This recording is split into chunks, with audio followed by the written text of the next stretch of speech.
ಮೊನ್ನೆ ದಿವಸ ದೇಶದ ವಿರೋಧ ಪಕ್ಷದ ಲೋಕಸಭೆಯ ವಿರೋಧ ಪಕ್ಷದ ನಾಯಕರಾದಂತಹ ರಾಹುಲ್ ಗಾಂಧಿಯವರು ನವದೆಹಲಿಯಲ್ಲಿ ಪತ್ರಿಕಾಗೋಷ್ಠಿಯನ್ನು ಮಾಡಿ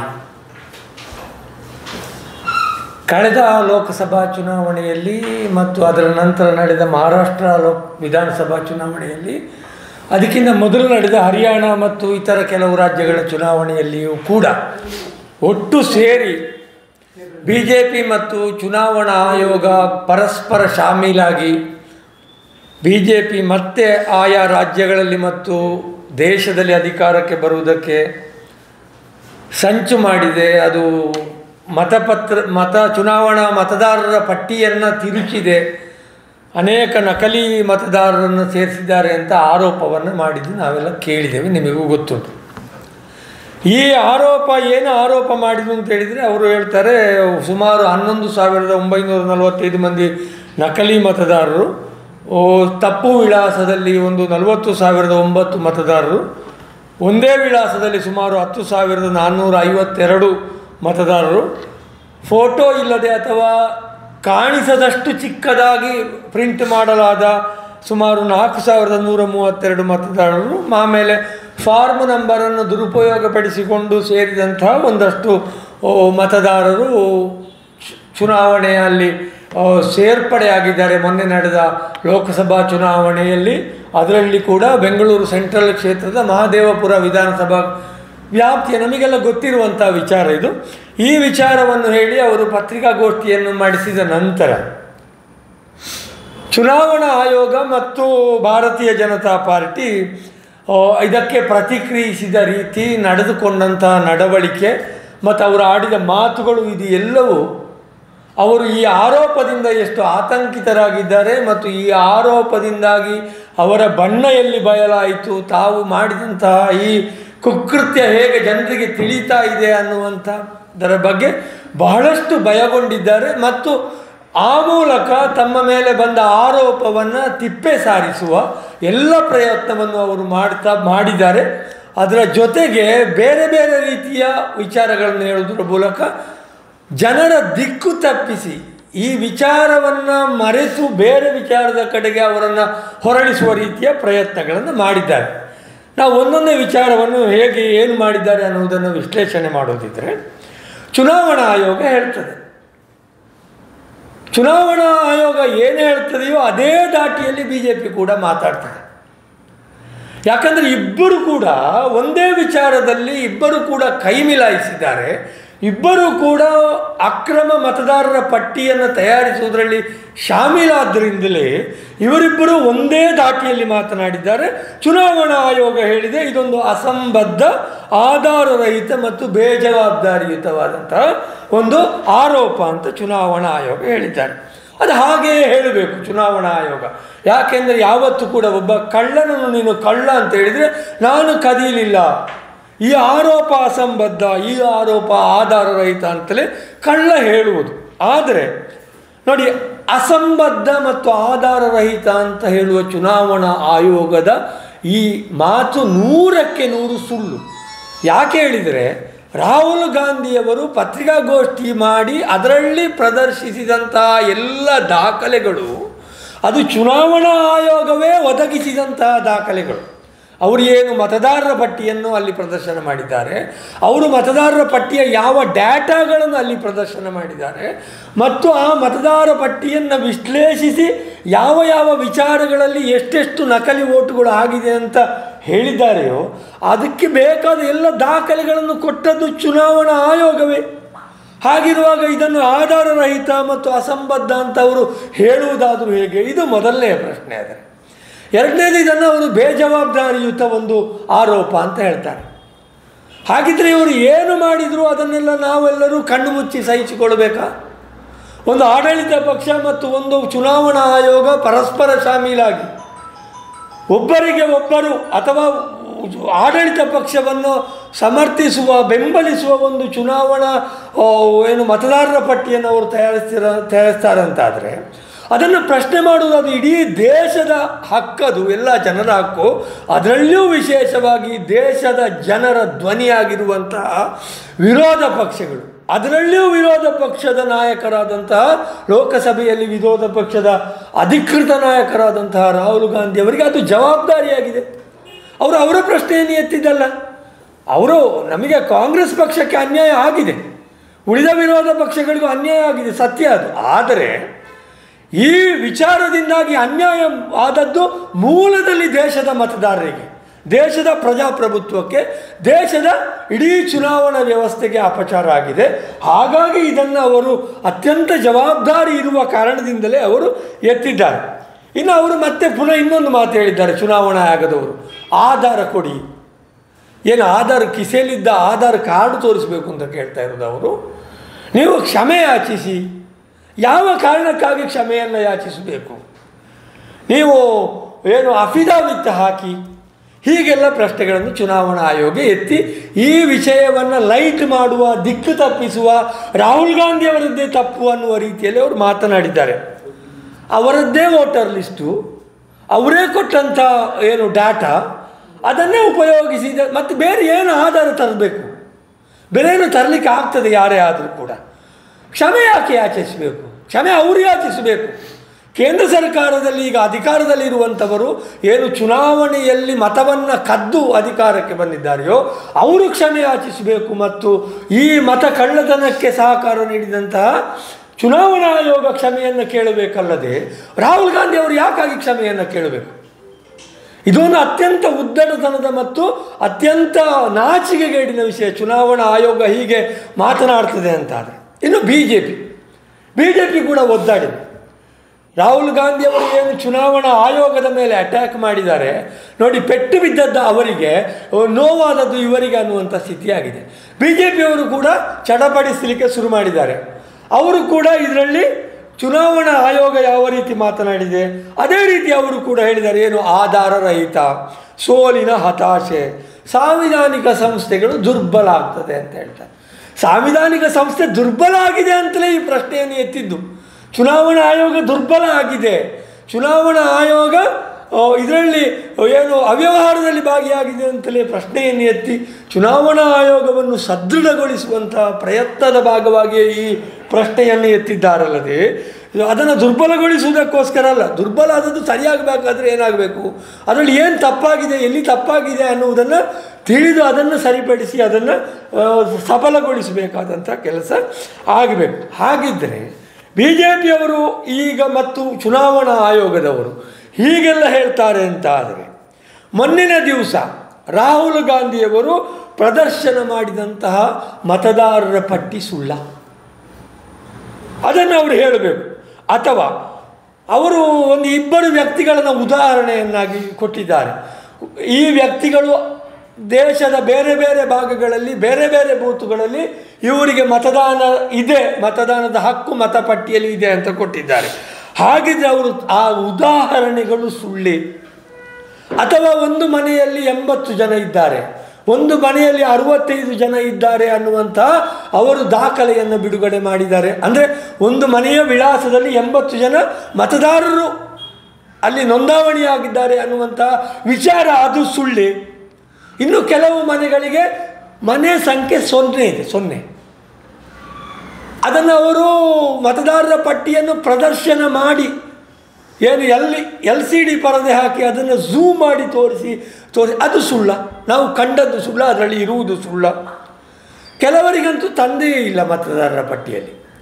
ಒಬ್ಬೊಂದು ABMDSS, AFGH, MI ಈ ರೀತಿಯಲ್ಲಿ ಅದರಲ್ಲಿ ಚುನಾವಣಾ ಮತದಾರರ ಪಟ್ಟಿಯಲ್ಲಿ ಹೆಸರುಗಳು ಇರುವುದು ಸುಳ್ಳೆ? ಅಥವಾ 80 ವರ್ಷದ ಒಬ್ಬಳು ಮಹಿಳೆ ಫಾರ್ಮ್ ನಂಬರ್ 6 ಉಪಯೋಗಿಸಿಕೊಂಡು ಮತಪಟ್ಟಿಗೆ ಸೇರ್ಪಡೆ ಆದದ್ದು ಸುಳ್ಳ? ಅಥವಾ ಮೊನ್ನೆ ನಡೆದ ಮಹಾರಾಷ್ಟ್ರ ಚುನಾವಣೆಯಲ್ಲಿ 5 ವರ್ಷದ ಒಟ್ಟು ಅವಧಿಯಲ್ಲಿ ಒಂದು ವಿಧಾನಸಭಾ ಚುನಾವಣೆಯಿಂದ ಇನ್ನೊಂದು ವಿಧಾನಸಭಾ ಚುನಾವಣೆಯ 5 ವರ್ಷಗಳ ಅವಧಿಯಲ್ಲಿ 32 ಲಕ್ಷ ಮತಗಳು ಸೇರ್ಪಡೆ ಆಗಿರ್ತದೆ ಒಟ್ಟು ರಾಜ್ಯದಲ್ಲಿ, 32 ಲಕ್ಷ. ಆದರೆ 6 ತಿಂಗಳ ಅವಧಿ, ಅಂದರೆ ವಿಧಾನಸಭಾ ಚುನಾವಣೆಯಿಂದ ಲೋಕಸಭಾ ಚುನಾವಣೆಯ ನಡುವಿನ 6 ತಿಂಗಳ ಅವಧಿಯಲ್ಲಿ 48 ಲಕ್ಷ ಮತಗಳು ಸೇರ್ಪಡೆ ಆದದ್ದು ಸುಳ್ಳ? ಈಗ ಇವರು ಇದನ್ನೆಲ್ಲ ಸುಳ್ಳು ಅಂತ ಹೇಳಬೇಕಲ್ಲ. ಇವರು ಯಾವುದನ್ನು ಹೇಳುವುದಿಲ್ಲ. ಇವರೇನು ಹೇಳ್ತಾರೆ, ಬಿ ಜೆ ಪಿಯವರೇನು ಹೇಳ್ತಾರೆ, ನೀವು ಚುನಾವಣಾ ಆಯೋಗಕ್ಕೆ ದೂರು ಕೊಡಿ. ಒಳ್ಳೆ ಕತೆ ಇದು. ಒಬ್ಬರು ಕದ್ದಿದ್ದಾರೆ ಅಂತಾದರೆ ಆ ಕಳ್ಳನ ಮೇಲೆ ಅದೇ ಕಳ್ಳನಿಗೆ ದೂರು ಕೊಡಲಿಕ್ಕೆ ಆಗ್ತದೆ. ಈಗ ಮತಕಳ್ಳತನವನ್ನು ಮಾಡಿದವರು ಯಾರು? ಬಿ ಜೆ ಪಿ ಮತ್ತು ಚುನಾವಣಾ ಆಯೋಗ ಶಾಮೀಲಾಗಿ ಮತಕಳ್ಳತನವನ್ನು ಮಾಡಿದೆ ಅನ್ನೋದು ರಾಹುಲ್ ಗಾಂಧಿಯವರ ಆರೋಪ. ಈ ಆರೋಪಕ್ಕೆ ದೂರು ಯಾರಿಗೆ ಕೊಡಬೇಕಾಗಿದ್ದರೆ? ಕಳ್ಳನಿಗೆ ದೂರು ಕೊಡುವುದಾಗಿದ್ದರೆ ಕಳ್ಳನಿಗೆ ದೂರು ಕೊಡಿ ಅಂತ ಹೇಳುವ ಇವರು ಏನಿದೆ, ಇದರ ಅರ್ಥ ಏನು?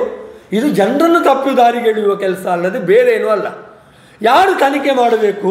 100ಕ್ಕೆ 100ರಷ್ಟು ಈಗ ನಂಬಿಕೆ ಎಲ್ಲರ ಮೇಲೆಯೂ ಹೋಗುವ ಹಂತದಲ್ಲಿದೆ. CBI ನಮಗೆ ಗೊತ್ತುಂಟು ಹೇಗೆ ದುರುಪಯೋಗ ಆಗ್ತಾ ಇದೆ, ED ಹೇಗೆ ದುರುಪಯೋಗ ಆಗ್ತಾ ಇದೆ, ಚುನಾವಣಾ ಆಯೋಗ ಹೇಗೆ ದುರುಪಯೋಗ ಆಯಿತು. ಅಂದರೆ ಯಾವ ಸಂಸ್ಥೆಯನ್ನು ನಂಬಬೇಕು? ಸ್ವತಂತ್ರವಾಗಿ ತನಿಖೆ ಮಾಡಬಲ್ಲ 100ಕ್ಕೆ 100ರಷ್ಟು ಶುದ್ಧ ಹಸ್ತವಾಗಿರುವಂಥ ತನಿಖೆ ನಡೆದರೆ ಮಾತ್ರ ಇದನ್ನು ನಮಗೆ ಹೊರಗೆ ಇಳಿಲಿಕ್ಕೆ ಸಾಧ್ಯ ಇದೆ. ಹಾಗಾಗಿ ಯಾರಿಗೆ ದೂರು ಕೊಡಬೇಕು ಅನ್ನುವುದನ್ನು ದೂರುದಾರರು ತೀರ್ಮಾನ ಮಾಡಬೇಕು. ಯಾವಾಗ ದೂರು ಕೊಡಬೇಕು ಅನ್ನುವುದನ್ನು ಕೂಡ ದೂರುದಾರರೇ ತೀರ್ಮಾನ ಮಾಡಬೇಕು. ಈಗ ಮೊದಲ ಹಂತದಲ್ಲಿ ಇದೆ ವಿಚಾರವನ್ನು ಜನರ ಮುಂದೆ ಇಟ್ಟಿದೆ.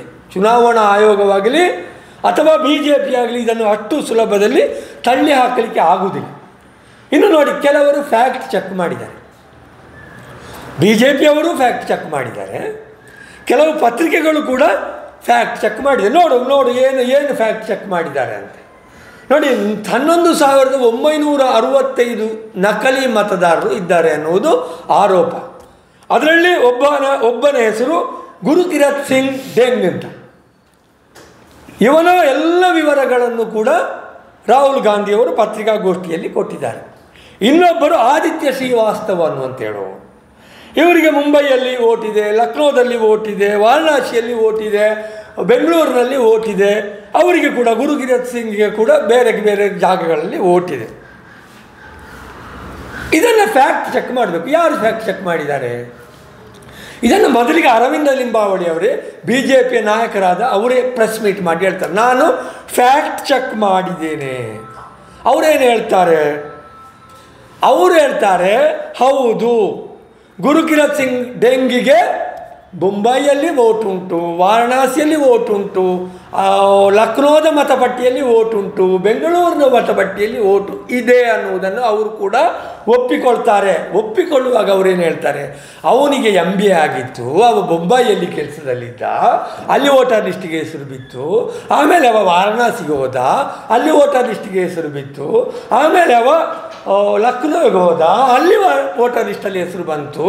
ಬೆಂಗಳೂರಿಗೆ ಬೆಂಗಳೂರಿನಲ್ಲಿ ವೋಟರ್ ಲಿಸ್ಟಲ್ಲಿ ಹೆಸರು ಬಂತು. ತಪ್ಪೇನು? 5 ಕಡೆ 4 ಕಡೆ ವೋಟರ್ ಲಿಸ್ಟಲ್ಲಿ ಹೆಸರಿದ್ದರೆ ಅಂತ.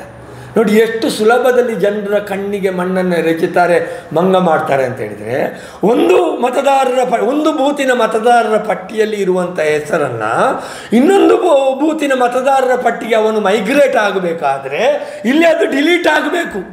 ಇದು ಡಿಲೀಟ್ ಆದ ನಂತರ ಒಂದು ಬೂತಿಂದ ಇನ್ನೊಂದು ಬೂತಿಗೆ ಮತ ಪ್ರಯಾಣಿಸ್ತದೆ.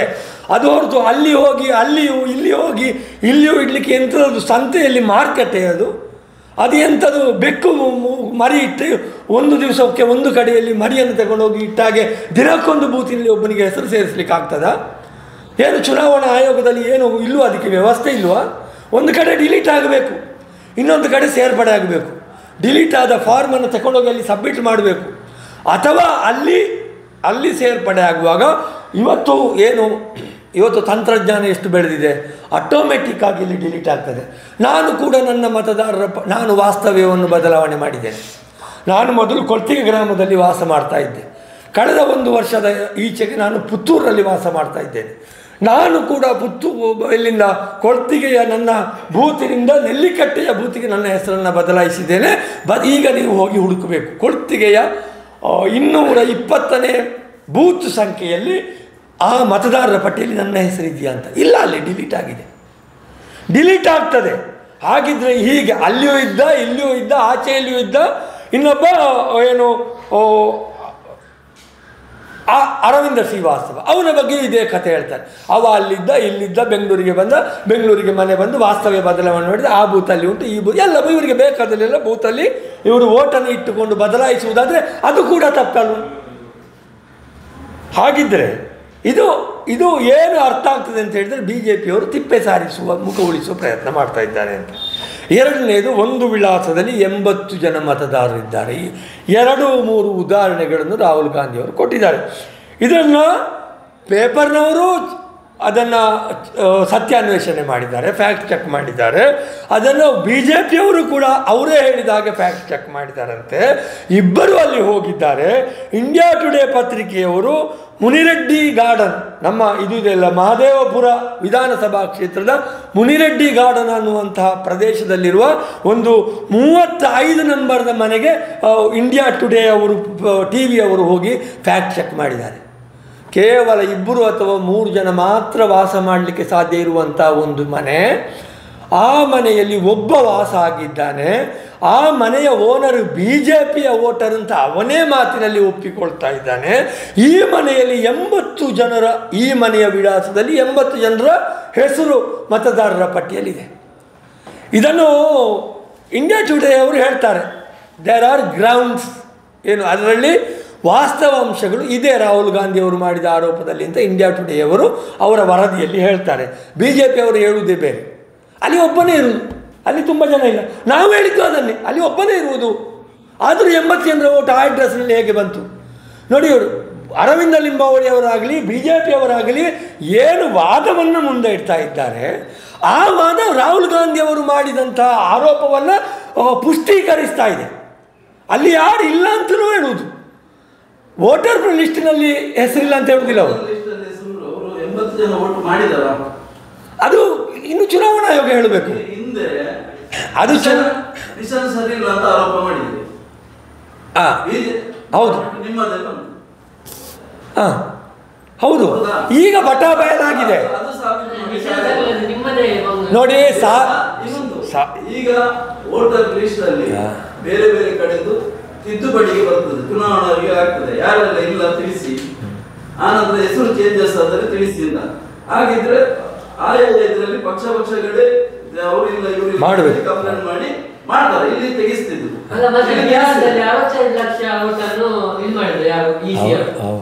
ಈಗ ಅದು ಮಾತಾಡಲ್ಲ, ಅದನ್ನು ಮಾತಾಡುವ ಬೇಕಾದ್ರೆ. ಆದರೆ ನೋಡಿ, ಪಕ್ಷದವರು ತೆಗೆಸ್ತಾರೆ. ಇವರೇನು ಮಾಡ್ತಿದ್ರು? ಪಕ್ಷದವರು ತೆಗೆಸಲಿಲ್ಲಪ್ಪ. ಚುನಾವಣಾ ಆಯೋಗಕ್ಕೆ ಏನು ಸನ್ನಿ ಹಿಡ್ದದ್ದು? ವೋಟ್ ಮಾಡಿ ಚುನಾವಣಾ ಆಯೋಗ ಹೇಳಬೇಕು. ಅದನ್ನು ನಮ್ಮ ಹತ್ರ ಕೇಳುವುದಲ್ಲ. ಅವ್ರು ನೀವು ಅಫಿಡವಿಟ್ ಹಾಕುವುದಲ್ಲ, ಅವರು ತೆಗಿಬೇಕು. ಅವರು ಡಾಟಾ ತೆಗೆದು ತೋರಿಸಿ ಹಿಡೀಲಿ ಅದನ್ನು ಮುಖಕ್ಕೆ. ಅವ್ರು ಯಾಕೆ ಬಿ ಜೆ ಪಿ ಅವರಾಗೆ ಮಾತಾಡೋದು? ಅವ್ರಿಗೇನು ಅಗತ್ಯ ಉಂಟದು? ಅವರು ಬಿಡುಗಡೆ ಮಾಡಲಿ. ಅವರು ವೆಬ್ಸೈಟ್ ಬಂದ್ ಮಾಡಿ ಬೀಗ ಹಾಕಿ ಕೂತಿದ್ದಾರೆ. ಯಾಕೆ ಗೊತ್ತಾಗ್ತದೆ ಅಂತ ವೆಬ್ಸೈಟಲ್ಲಿ ಗೊತ್ತಾಗ್ತದೆ. ಚುನಾವಣಾ ಆಯೋಗಕ್ಕೆ ನಾವು ಮಾಡಬೇಕಾದ ಸಮಯದಲ್ಲಿ ಕಂಪ್ಲೇಂಟ್ ಮಾಡ್ತೇವೆ. ಕಳ್ಳನಿಗೆ ಕಂಪ್ಲೇಂಟ್ ಮಾಡಲಿಲ್ಲ, ಮಾಡುವುದಿಲ್ಲ ನಾವೀಗ. ಕಳ್ಳನ ಮೇಲೆ ಕಳ್ಳನಿಗೆ ಕಂಪ್ಲೇಂಟ್ ಮಾಡಲಿಕ್ಕಿಲ್ಲ. ಈಗ ನಾನು ಕದ್ದರೆ ನೀವು ಯಾರಿಗೆ ಕಂಪ್ಲೇಂಟ್ ಮಾಡ್ತೀರಿ? 6 ತಿಂಗಳು ಮೊದಲೇ ತಿದ್ದುಪಡಿಗೆ ಕೊಡ್ತದೆ, 3 ತಿಂಗಳ ಡೇಟ್ ಕೊಡ್ತದೆ. ಇಷ್ಟು ಡೇಟ್ನೊಳಗೆ ತಿದ್ದುಪಡಿ ಮಾಡಿಕೊಳ್ಳಿ. ಯಾರು ವಾಸ್ತವ ಇದ್ದಾರೆ, ಯಾರು ವಾಸ್ತವ ಇಲ್ಲ, ವಾಸ್ತವ ಇಲ್ಲ ಅಂತ ಹೇಳಿ ಒಬ್ಬ ವ್ಯಕ್ತಿಯ ವೋಟ್ ಅನ್ನ ಆಗುದಿಲ್ಲ ಅಂತ ಹೇಳಿ ಚುನಾವಣಾ ಆಯೋಗ ಹೇಳ್ತದೆ. ನಮ್ಮ ಊರಿನಲ್ಲೇ ನಾನೊಂದು ಪರ್ಟಿಕ್ಯುಲರ್ ಆಗಿ ಒಂದು ವೋಟರ್ ಅವರು 20 ವರ್ಷದಿಂದ ಊರಲ್ಲಿ ಇಲ್ಲ, ಇದನ್ನು ಹೇಗೆ ಇಲ್ಲಿ ಇಟ್ಟುಕೊಂಡಿದ್ದೀನಿ ಅಂತ ಹೇಳಿ ಅದನ್ನು ಒಬ್ಬರೇ ಕೊಡ್ಬೇಕು ಅಂತ ಹೇಳ್ತಾರೆ. ಹಾಗಾಗಿ ಏನದು ಅಲ್ಲ, ಅದು ಸರಿ. ಈಗ ಒಂದು ಕಡೆ ಇನ್ನೊಂದು ಕಡೆ ಅಲ್ಲ ಒಂದು ಕಡೆಯಿಂದ ಇನ್ನೊಂದು ಕಡೆಗೆ ಶಿಫ್ಟ್ ಆಗ್ತದೆ. ಹೌದು, ಉಂಟು ಅಂತ ನಾವು ಹೇಳುವುದು ಅದನ್ನೇ. ಚುನಾವಣಾ ಆಯೋಗ ಸರಿ ಇಲ್ಲ ಅಂತ. ಚುನಾವಣಾ ಆಯೋಗ ಅಲ್ವಾ? ಮಾಹಿತಿ ಯಾಕೆ? ಒಂದು ಕಂಪ್ಯೂಟರ್ ಒಂದು ಬಟನ್ ಅಲ್ಲಿ ಬರ್ತದೆ ಟ್ಯಾಲಿ ಆಗುವ ಫೋಟೋಗಳು. ಯಾಕೆ ಬರುವುದಿಲ್ಲ? ತನಿಖೆ ಮಾಡಬೇಕಷ್ಟೇ ಅದಕ್ಕೆ. ಅಲ್ಲ, ಇದು ಮುಗಿಲಿ, ಅದು ಮತ್ತೆ ಮಾತಾಡುವ. ಈಗ ಒಂದು ವಿಳಾಸದಲ್ಲಿ 80 ಮತದಾರರು. ಇನ್ನೊಂದು ಕಡೆ ಬಿಆರ್ ಸ್ಟ್ರೀಟ್ನಲ್ಲಿ ಕೂಡ ಇದೇ ಕತೆ. ಬಿಆರ್ ಸ್ಟ್ರೀಟ್ನಲ್ಲಿ ಹೋಗಿ ಪತ್ರಕರ್ತರು ಅಲ್ಲಿ ತನಿಖೆ ಮಾಡ್ತಾರೆ. ಅಲ್ಲಿ ಮನೆಗಳೇ ಇಲ್ಲ, ಅಲ್ಲಿ 35 ವೋಟ್ ಉಂಟು ಬಿಆರ್ ಸ್ಟ್ರೀಟ್ ಅಡ್ರೆಸ್ಸಲ್ಲಿ. ಇದೇಗೆ ಬರ್ತದೆ? ಅದರಲ್ಲಿ ಅದು ಕಮರ್ಷಿಯಲ್ ಕಾಂಪ್ಲೆಕ್ಸ್. ಅದು ಕಮರ್ಷಿಯಲ್ ಕಾಂಪ್ಲೆಕ್ಸ್ನಲ್ಲಿ ಯಾರಾದರೂ ಮನೆ ಮಾಡಿರ್ತಾರಾ? ನೋಡಿ, ಶುಕನ್ ರಾಣಿ ಅಂತ, ಅವರಿಗೆ 80 ವರ್ಷ ವಯಸ್ಸು. ಅವರು ಫಾರ್ಮ್ ನಂಬರ್ 6 ಹೇಗೆ ಚುನಾವಣೆ ಮತಪಟ್ಟಿಗೆ ಸೇರ್ತಾರೆ? ಒಂದು ಬೂತಲ್ಲಿ ಒಂದು ಪಕ್ಷದವರು ಎಲ್ಲ ಗೊತ್ತಿದ್ದವರನ್ನು ಕೂತ್ಕೊಳಿಸ್ತಾರೆ. ಪಕ್ಷದವರು ಸಾಯ್ಲಿಯಪ್ಪ, ಚುನಾವಣಾ ಆಯೋಗ ಎಂತ ಮಾಡ್ತಿತ್ತು? ಚುನಾವಣಾ ಆಯೋಗವೇ ಏಜೆಂಟ್ ಅಂತ ಪಾಸ್ ಕೊಡ್ತಾರೆ. ಅವರಿಗೆ ಆ ಬೂತಲ್ಲಿ ಯಾರ್ಯಾರು ಇದ್ದಾರೆ, ಯಾರು ವ್ಯಕ್ತಿಗಳಿದ್ದಾರೆ ಅಂತ ಹೇಳುವ ದೃಷ್ಟಿಯಲ್ಲಿ ಅವರನ್ನು ಕೂತ್ಕೊಳ್ಳಿ. ಹೌದು, ಅವ್ರು ಇಲ್ಲದವರು ಅವ್ರಿಗೆ ಕೂಡ ಅಬ್ಜೆಕ್ಷನ್ ಮಾಡ್ತಾರೆ. ಅದು ಹೇಳ್ತಾ ಅದು ಹೌದು. ಯಾವ ಯಾವ ವೋಟರ್ಸ್ ನೀವು ಯಾವ್ಯಾವ ಅಭ್ಯರ್ಥಿಗಳಿದ್ದಾರೆ ಅವರ ಏಜೆಂಟ್ಗಳನ್ನು ಕೂತ್ಕೊಳ್ಳಿ. ಹೌದು, ಅರ್ಥ ಆಯ್ತು ನನಗೆ.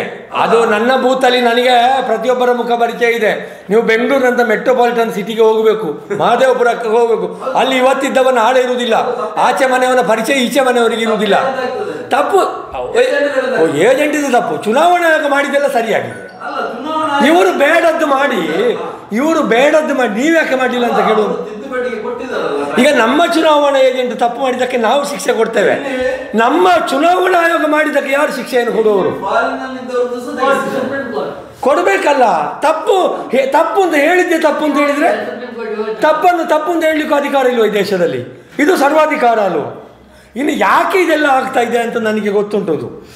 ನೋಡಿ, ತಂದೆ ಹೆಸರು FGHD, ಮನೆ ಸಂಖ್ಯೆ 0. ಇದೆಲ್ಲ ಯಾಕೆ ಆಗ್ತದೆ? ಚುನಾವಣಾ ಆಯೋಗ ಯಾಕೆ ನಿಷ್ಪಕ್ಷಪಾತವಾಗಿ ವರ್ತನೆ ಮಾಡ್ತಾ ಇಲ್ಲ ಅನ್ನೋದು ಒಂದು ಪ್ರಶ್ನೆ. ಯಾಕೆ ಮಾಡ್ತಾ ಇಲ್ಲ ಅಂತ ಹೇಳಿದರೆ, ಚುನಾವಣಾ ಆಯೋಗಕ್ಕೆ ಮುಖ್ಯ ಚುನಾವಣಾ ಆಯುಕ್ತರನ್ನು ನೇಮಕ ಮಾಡುವವರು ಯಾರು? ಇದು ಒಂದು ಮೂಲಭೂತವಾಗಿ ಬದಲಾವಣೆ ಆಗಬೇಕಾದದ್ದು. ಇಲ್ಲಿ ಮೊದಲು ಒಂದು ವ್ಯವಸ್ಥೆ ಇತ್ತು. ಚುನಾವಣಾ ಆಯೋಗಕ್ಕೆ ಚುನಾವಣಾ ಆಯೋಗದ ಆಯುಕ್ತರನ್ನು, ಮುಖ್ಯ ಆಯುಕ್ತರನ್ನು ಆಯ್ಕೆ ಮಾಡುವ ಸಮಿತಿಯಲ್ಲಿ ಪ್ರಧಾನಮಂತ್ರಿಗಳು ಇದ್ದರು, ಗೃಹ ಮಂತ್ರಿಗಳು ಇದ್ದರು, ವಿರೋಧ ಪಕ್ಷದ ನಾಯಕರಿದ್ದರು, ಜೊತೆಗೆ ಸುಪ್ರೀಂ ಕೋರ್ಟಿನ ಮುಖ್ಯ ನ್ಯಾಯಾಧೀಶರಿದ್ದರು. ಅಂದರೆ ಇಬ್ಬರು ಆಡಳಿತ ಪಕ್ಷದವರು, ಇಬ್ಬರು ಆಡಳಿತ ಪಕ್ಷಕ್ಕೆ ಸೇರದವರಿದ್ದರು. ಆಗ ಏನಾಗ್ತಿತ್ತು ಅಂತ ಹೇಳಿದರೆ, ಅಲ್ಲಿ ಒಂದು ನಿಷ್ಪಕ್ಷಪಾತವಾದಂತಹ ವ್ಯಕ್ತಿ, ಯಾವುದೇ ಪಕ್ಷಕ್ಕೆ ಸೇರದ ವ್ಯಕ್ತಿಯನ್ನು, ಯಾವುದೇ ಪಕ್ಷಕ್ಕೆ ವಿಶೇಷ ಒಲವು ಇಲ್ಲದವರನ್ನು ಆಯ್ಕೆ ಮಾಡುವಾಗ ಮಾಡಲಿಕ್ಕೆ ಸಾಧ್ಯ ಆಗ್ತಿತ್ತು. ಸುಪ್ರೀಂ ಕೋರ್ಟ್ ಮತ್ತು ನ್ಯಾಯಾಧೀಶರು, ಮುಖ್ಯ ನ್ಯಾಯಾಧೀಶರು ಮತ್ತು ವಿರೋಧ ಪಕ್ಷದ ನಾಯಕರು ಆಬ್ಜೆಕ್ಷನ್ ಹಾಕಿದರೆ ನೇಮಕಾತಿಯೇ ಆಗೋದಿಲ್ಲ, ಒಮ್ಮತದಲ್ಲಿ ತೀರ್ಮಾನ ಆಗ್ತಿತ್ತು. ಆದರೆ ಈ ಮೋದಿ ಸರ್ಕಾರ ಆಡಳಿತಕ್ಕೆ ಬಂದ ನಂತರ ಏನು ಮಾಡ್ತದೆ? ಕತ್ತರಿ ಆಗ್ತದೆ. ಸುಪ್ರೀಂ ಕೋರ್ಟಿನ ಮುಖ್ಯ ನ್ಯಾಯಾಧೀಶರನ್ನು ಈ ಆಯ್ಕೆ ಸಮಿತಿಯಿಂದ ಹೊರಗೆ ಇಡ್ತದೆ. ಯಾಕೆ ಇಡ್ತದೆ?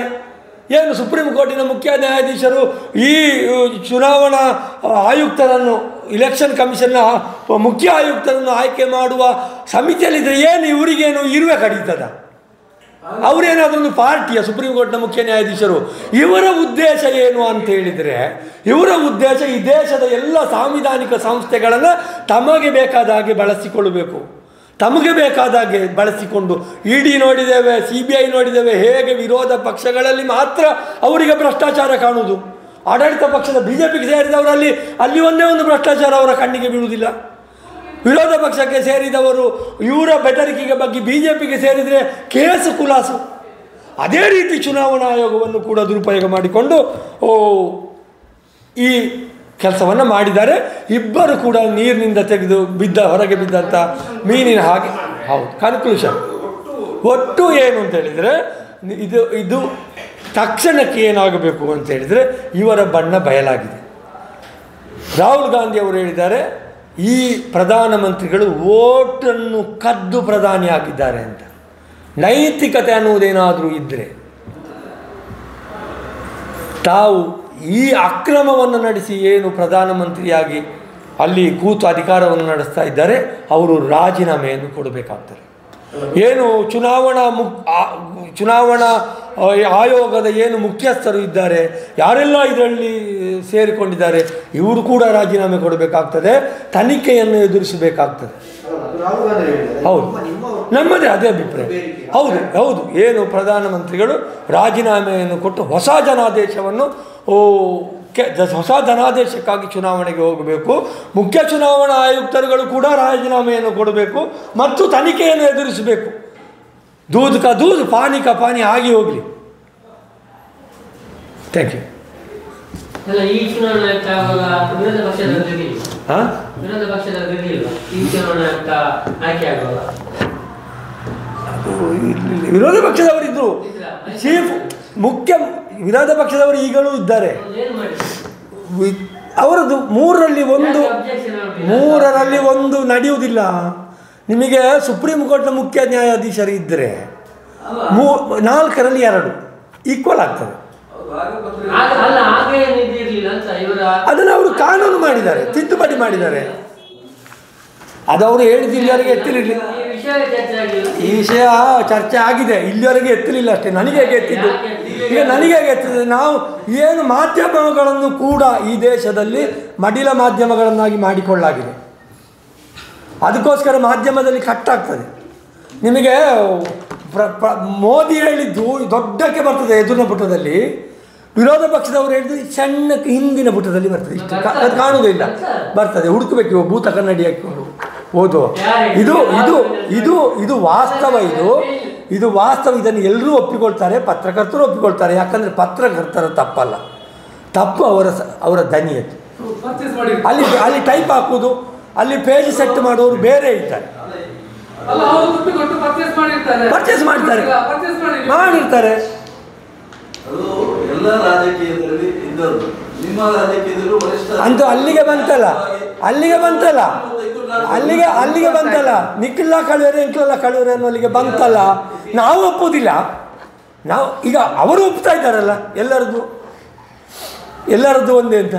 ಅಲ್ಲಿಗೆ ಅವರದ್ದು ಆರೋಪವನ್ನು ಅವರು ಒಪ್ಪಿಕೊಂಡಾಗ ಆಯ್ತು. ಸರ್, ಒಂದು ನೀವು ಬಿಹಾರದ ತೆಗೆದು ಇವರು ಹೇಳ್ತಾರೆ ಬಿಹಾರದ ವಿಚಾರ. ಈಗಾಗಲೇ ನಮ್ಮ ಅಮಲ ರಾಮಚಂದ್ರರು ವಕ್ತಾರರು ನಮ್ಮ ಬಹಳ ಸುದೀರ್ಘವಾಗಿ ಮಾತಾಡಿದರು. ಈ ಚುನಾವಣೆಯಲ್ಲಿ ಈ ಆಯೋಗ ಏನು ಎಷ್ಟೊಂದು ನಮ್ಮ ಕೇಂದ್ರ ಸರ್ಕಾರ ನೇರವಾಗಿ ಮೋದಿಯವರ ಕೇಂದ್ರ ಸರ್ಕಾರ BJP ಒಟ್ಟಿಗೆ ಸೇರಿಕೊಂಡು ಏನೆಲ್ಲ ಅಕ್ರಮಗಳನ್ನು ಮಾಡ್ತಾ ಇದೆ ಅಂತೇಳಿ. ಈಗ ಬಿಹಾರದ ಮಟ್ಟಿಗೆ ನೋಡೋದಾದರೆ ನೋಡಿ, ಬಿಹಾರದಲ್ಲಿ SIR ಅಂತೇಳಿ ಒಂದು ರಚನೆ ಮಾಡಿ, SIR ಅಂದರೆ ಅವರಿಗೆ ಸ್ಪೆಷಲ್ ಇಂಟೆನ್ಸಿವ್ ರಿವಿಷನ್ ಅಂತೇಳಿ ಏನು, ಇದು ಈಗ ಚುನಾವಣೆಗೆ ಬರುವ ಸಂದರ್ಭದಲ್ಲಿ ಓಟಿಗೆ ಸೇರಿಸತಕ್ಕಂಥ ಪ್ರಕ್ರಿಯೆಗಳು ನಡೀತದೆ ಮತ್ತು ಅದರಲ್ಲಿ ಡಿಲಿಟೇಷನ್ಗಳು ನಡೀತದೆ. ಆದರೆ ಇದು ಹಾಗಲ್ಲ. ಇವರನ್ನು ಏನು ಮಾಡ್ತಾ ಇದ್ದಾರೆ ಅಂತಂದರೆ ಎಲ್ಲರನ್ನು ಮಾಸಾಗಿ ತೆಗೆಯುವಂಥ ಒಂದು ದೊಡ್ಡ ಪ್ರಕ್ರಿಯೆ. ಇದು ಭಾಳಷ್ಟು ದೊಡ್ಡದಾಗಿ ಈಗ ಶುರುವಾಗಿ ಇನ್ನೇನು 6 ತಿಂಗಳು ಏನು ಬಿಹಾರದಲ್ಲಿ ವಿಧಾನಸಭೆ ಚುನಾವಣೆ ನಡೀಲಿಕ್ಕಿದೆ. ಅಲ್ಲಿ ವಿರೋಧ ಪಕ್ಷ ಇದೆ ನೋಡಿ. ಅಲ್ಲ, ಲೋಕಸಭೆಯಲ್ಲಿ ಹಂಗಾಮ ಆಗುತ್ತಾ ಉಂಟು ನೋಡಿ. SIR ಅಂತೇಳಿ ಇವರು ಮಾಡಿರುವಂಥದ್ದೇ ದೊಡ್ಡ ಅಕ್ರಮ. ಈಗ ಅವಶ್ಯಕತೆ ಇಲ್ಲದ ವಿಚಾರಗಳನ್ನು ಎತ್ತಿ ಇವರು ಯಾರ ಓಟುಗಳನ್ನು ಇವರು ತೆಗಿಬೇಕಂತೇಳಿ ಹೊರಟಿದ್ದಾರೆ. ಹಾಗಾದರೆ ನೋಡಿ, ಈಗಾಗಲೇ ಅದೀಗ ಸುಪ್ರೀಂ ಕೋರ್ಟ್ನ ಹಂತದಲ್ಲಿದೆ, ವಿಚಾರಣೆಯಲ್ಲಿದೆ, ಅದು ತಮಗೆಲ್ಲರಿಗೂ ಗೊತ್ತಿದೆ. ಈಗ ನೋಡಿ, ಅಲ್ಲಿ 64,000 ಓಟುಗಳನ್ನು ಅವರು 64,076 ಓಟುಗಳನ್ನು ಅವರು ಡಿಲೀಟ್ ಮಾಡಬೇಕು ಅಂತೇಳಿ ಅವರು ಹೇಳಿದ್ದಾರೆ. ಅಷ್ಟು ಓಟುಗಳಲ್ಲಿ ನೋಡಿ, ಅವರಿಗೆ 36 ಲಕ್ಷ ಜನ ಅವರು ವಲಸೆ ಕಾರ್ಮಿಕರಂತೆ, ಅಂದರೆ ಅಲ್ಲಿ ಶಾಶ್ವತವಾಗಿ ಅವರು ವಲಸೆ ಹೋಗಿದ್ದಾರೆ.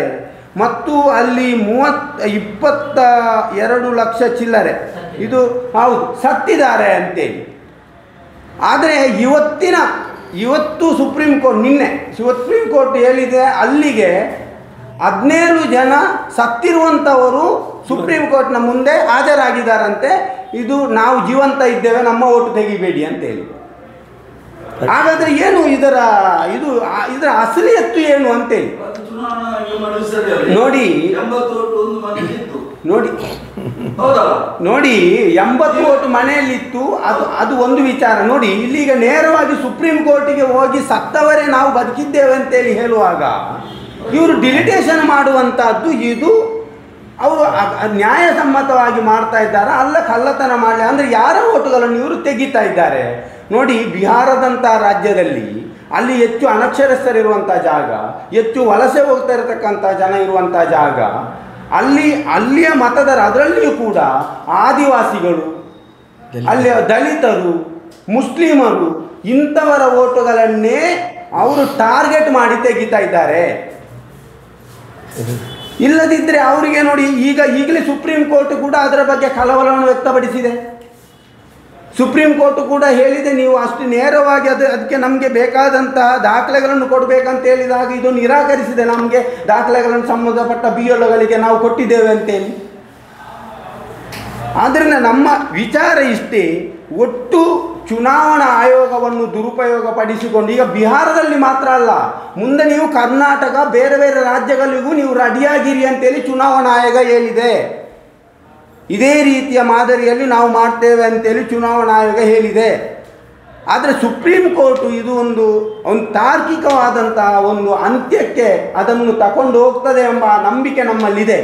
ಅದನ್ನು ಸಂಬಂಧಪಟ್ಟವರು ಅದನ್ನು ಸುಪ್ರೀಂ ಕೋರ್ಟ್ ಕದವನ್ನು ತಟ್ಟಿ ಅಲ್ಲಿ ನ್ಯಾಯ ಕೇಳಲಿಕ್ಕೆ ಈಗಾಗಲೇ ಹೋಗಿದ್ದಾರೆ. ಒಂದು ಹಂತಕ್ಕೆ ಮುಟ್ಟುತ್ತದೆ ಎಂಬುದು ಕೂಡ ನಮ್ಮ ನಂಬಿಕೆ. ಮುಂದೆ ಕೂಡ ಅದು ಹಂತಕ್ಕೆ ಮುಟ್ಟದೇ ಇದ್ದರೆ ಈ ದೇಶದಲ್ಲಿ ಪ್ರಜಾಪ್ರಭುತ್ವದಲ್ಲಿ ಜನರ ಹಕ್ಕನ್ನು ಕಸಿದುಕೊಳ್ಳುವಂಥ ದೊಡ್ಡ ಪ್ರಯತ್ನವನ್ನು ಈ ಕೇಂದ್ರ ಸರ್ಕಾರ ಮತ್ತು ಈ ಚುನಾವಣಾ ಆಯೋಗ ಮಾಡ್ತಾ ಇದೆ. ಇದು ಚುನಾವಣಾ ಆಯೋಗ ಮತ್ತು ಕೇಂದ್ರ ಸರ್ಕಾರದಲ್ಲಿರುವ BJPಯವರೇ ಸೇರಿಕೊಂಡು ಈ ಒಂದು ಚುನಾವಣೆಯಲ್ಲಿ ಅಕ್ರಮವನ್ನು ಮಾಡುವುದಕ್ಕೂ ಬೇಕಾಗಿ ಈ ಥರದ ಒಂದು ಕಾನೂನುಗಳನ್ನು ಚುನಾವಣಾ ಆಯೋಗ ಮಾಡ್ತಾ ಇದೆ ಅಂತೇಳಿ ನಮ್ಮ ನೇರವಾದಂತಹ ಆರೋಪ ಆಗ್ತದೆ. 6 ತಿಂಗಳಿಂದ ಆಗ್ತಾ ಇರೋದು ಸರ್. ಕಳೆದ 6 ತಿಂಗಳಿಂದ ಯಾವಾಗಲೂ 6 ತಿಂಗಳಿರುವಾಗ ಸೇರಿಸುವುದು, ತೆಗೆಯುವ ಕ್ರಮ ಇಲ್ಲ.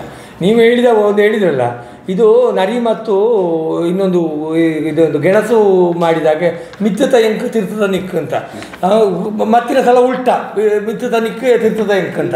ಎಂತ ಅದು ಇಲ್ಲಿ ಕಟ್ಟು ಮಾಡಿದರೆ ಇಲ್ಲಿ ಸೇರಿಸಿದ್ದು ಅಲ್ಲಿ ತೆಗೆದದ್ದು, ಸೇರಿಸಬಾರ್ದು ಅಂತ ಹೇಳಿದ್ರೆ ಈಗ ತೆಗಿತಾ ಇದ್ದೇವೆ. ಇದು ಸೇರಿಸಿದ್ದು ಅವರ ಜನವನ್ನು, ತೆಗೆದದ್ದು ಈಚೆಯವರ ಜನವನ್ನು. ಇದು ಒಳ್ಳೆ ಕಥೆ. ಇದು ಆಗ್ತದೆ, ಬೇಕಾದಾಗ ಅವರಿಗೆ ಮಾಡ್ಲಿಕ್ಕೆ ಆಗ್ತದೆ. ವಿರೋಧ ಪಕ್ಷ ಗಲಾಟೆ ನೋಡಿ,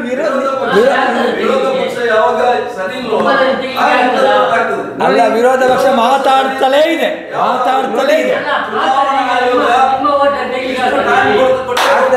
ಇವರು ಏನು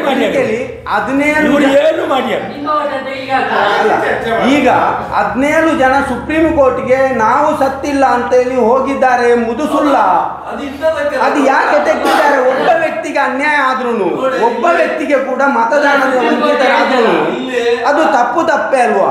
ಇಲ್ಲಿ ಸಹ ಆಚೆ ಮನೆಯಲ್ಲಿಲ್ಲ, ಫಾರಿನ್ ತೆಗೆಸಿದ್ದಾರೆ, ಅವರು ಬಂದು ನಾವು ಇದ್ದೇವೆ ಅಂತ ಹೇಳಿ ಅದು ನೇರವಾಗಿ ಇವತ್ತು 17 ಬೇಕಾದವರನ್ನು ಸೇರಿಸ್ತಾರೆ, ಬೇಡದವರನ್ನು ತೆಗಿತಾರೆ, ಇಷ್ಟು ಮಾಡ್ತಾ ಇದ್ದಾರೆ.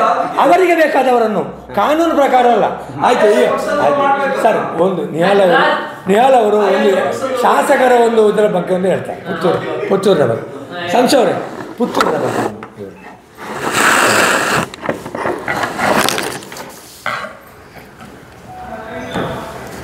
ಇತ್ತೀಚೆಗೆ ರೆಡ್ ಸ್ಟೋನ್, ಲ್ಯಾಟ್ರೈಟ್ ಕಲ್ಲು, ಅದರ ಬಗ್ಗೆ ತುಂಬ ಗಣಿಗಾರಿಕೆ, ಲ್ಯಾಟ್ರೈಟ್ ಸ್ಟೋನ್ನ ಗಣಿಗಾರಿಕೆ ಮಾಡುವ ಸಂಬಂಧಿಸಿದ ವಿಚಾರದಲ್ಲಿ ರಾಯಲ್ಟಿಯನ್ನು ಹೆಚ್ಚಳ ಮಾಡುವಂಥ ಕೆಲಸ ಹಾಗೂ ಹೊಸ ನಿಯಮಾವಳಿಗಳನ್ನು ಅಳವಡಿಕೆ ಮಾಡುವಂಥ ಕೆಲಸ ಆಗಿದೆ. ನಮಗೆಲ್ಲರಿಗೂ ಗೊತ್ತಿದೆ, ಒಂದು 3-4 ತಿಂಗಳುಗಳಿಂದ ಆ ಒಂದು ಸಮಸ್ಯೆ ನಮ್ಮ ಎಲ್ಲರಿಗೆ ಕಾಡ್ತಾ ಇದೆ.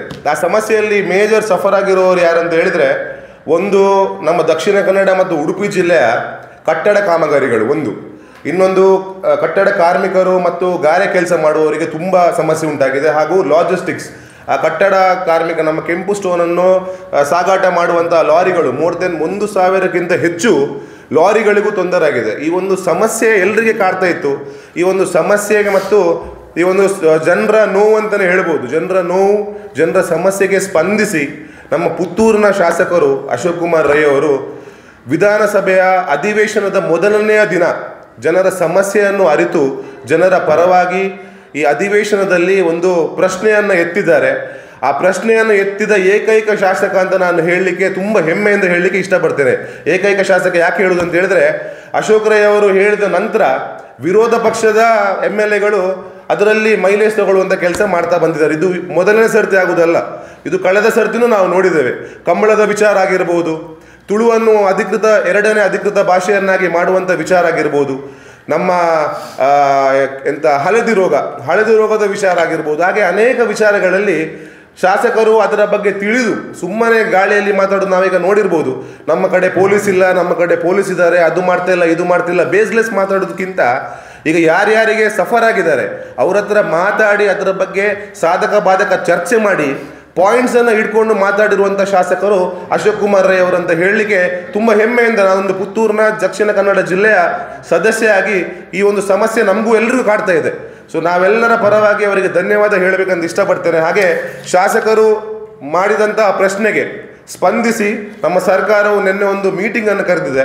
ಆ ಮೀಟಿಂಗಲ್ಲಿ ಆದಂಥ ವಿಚಾರ, ನಮ್ಮ ಶಾಸಕರು ಇಟ್ಟಿರುವಂಥ ಪಾಯಿಂಟ್ಗಳನ್ನು ನಾನು ನಿಮ್ಮ ಮುಂದೆ ಒಂದು 2 ನಿಮಿಷದಲ್ಲಿ ಹೇಳಬೇಕಂತ ಇಚ್ಛಿಸುತ್ತೇನೆ. ಸೊ ಮೊದಲನೇದಾಗಿ ರಾಯಲ್ಟಿಯ ವಿಚಾರ ಹೇಗೆ ಅಂದರೆ, ನಮ್ಮ ಪಕ್ಕದ ರಾಜ್ಯ ಕೇರಳದಲ್ಲಿ ಪ್ರತಿ ಟನ್ನಿಗೆ 32 ರೂಪಾಯಿ ರಾಯಲ್ಟಿ ಇತ್ತು. ಕರ್ನಾಟಕದಲ್ಲಿ ದಕ್ಷಿಣ ಕನ್ನಡ ಉಡುಪಿ ಜಿಲ್ಲೆಯಲ್ಲಿ ಯಾವ ಥರ ಅಂದರೆ 72 ರೂಪಾಯಿ ಪರ್ ಟನ್ನಿಗಿತ್ತು. ಸೊ ಈಗ ಹೊಸ ನಿಯಮಗಳು ಬಂದ ನಂತರ ಏನು ಚೇಂಜಸ್ ಆಗಿದೆ ಅಂತ ಹೇಳಿದ್ರೆ, ಒಂದು ರಾಜಧನ 70 ರೂಪಾಯಿ ಆಗಿದೆ ಪರ್ ಟನ್, ಹೆಚ್ಚುವರಿ ಪಾವತಿ ಅಡಿಷನಲ್ ಪೇಮೆಂಟ್ ಅಂತ 28 ರೂಪಾಯಿ, ಶೆಡ್ಯೂಲ್ 2D ಅಂತ 150 ರೂಪಾಯಿ, DMF ಡಿಸ್ಟ್ರಿಕ್ಟ್ ಮಿನರಲ್ ಫೌಂಡೇಶನ್ ಅಂತ 7 ರೂಪಾಯಿ, TCS 1.4 ರೂಪಾಯಿ, ಹಾಗೆ ಒಟ್ಟಾಗಿ 256.40 ರೂಪಾಯಿ ಆಗಿದೆ. 72ಯಲ್ಲಿ 256.40. ಸೊ ನಾವು ವ್ಯಾಪಾರ ಮಾಡುವವರು, ನಾವು ರಿಯಲ್ ಎಸ್ಟೇಟ್ ಮಾಡ್ತಾ ಇದ್ದೀವಿ, ಕಟ್ಟಡ ಕಾರ್ಮಿಕ, ನಮಗೆ ಕಟ್ಟಡ ಕಟ್ಟಬೇಕಾದ್ರೆ ಕಲ್ಲಿನ ಅವಶ್ಯಕತೆ ಇದೆ. ಸೊ ಈ ಒಂದು ಮೇಜರ್ ಸಮಸ್ಯೆಯನ್ನು ನಮ್ಮ ಶಾಸಕರು ಹೈಲೈಟ್ ಮಾಡಿದ್ದಾರೆ.